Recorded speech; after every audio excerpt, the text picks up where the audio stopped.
చంద్రశేఖర్ రావు గారు హరీష్ రావు గారు ఇద్దరు సాగునీటి పారుదల శాఖ మంత్రిగా పనిచేశారు కదా అధ్యక్ష. ఈరోజు వాళ్ళకే పెత్తనం ఇస్తాం, వాళ్ళనే చేయమని ఉండ్రి. ఈరోజు ఏ రకంగా మేడిగడ్డలో నీళ్లు నింపుతారో, మేడిగడ్డ నుంచి నీళ్లు ఎత్తి అన్నారంలో పోస్తారో, అన్నారంలో నుంచి సుందీలలో ఎట్లా పోస్తారో బాధ్యత వాళ్ళని తీసుకోమని ఉండ్రి అధ్యక్ష.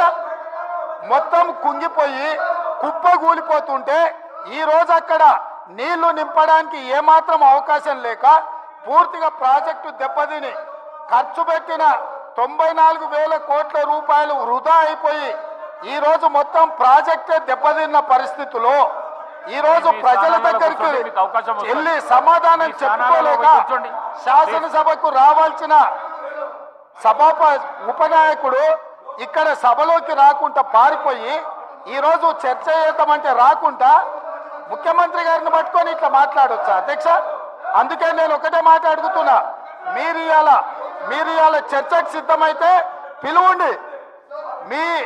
మీ పార్టీ నాయకుడిని, మీ సభాపక్ష నాయకుడిని చర్చ చేద్దాము. రేపు సాయంత్రం వరకైనా కాళేశ్వరం ప్రాజెక్టు మీద, గోదావరి జలాల మీద ఈ ప్రభుత్వం చర్చ చేయడానికి సిద్ధంగా ఉంది. పారిపోయి ఫామ్ హౌస్లో వండుకొని ప్రతిపక్షాలుగా బాధ్యత నుంచి తప్పించుకొని మీ అవినీతి బయటపడుతుందని, కాళేశ్వరంలో మీ దోపిడీలో జైలుకి వెళ్లాల్సి వస్తుందని కేసీఆర్ను చంపుతారా అంటారు.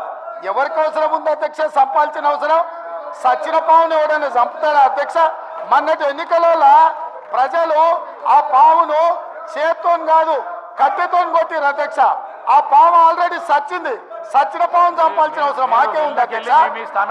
ఈ రోజు సానుభూతి కోసము వీల్ చైర్ నాటకాలు, వీధి నాటకాలు ఏంటి అధ్యక్ష? ఇది ఈ రోజు అవకాశం వచ్చినప్పుడు మాట్లాడండి.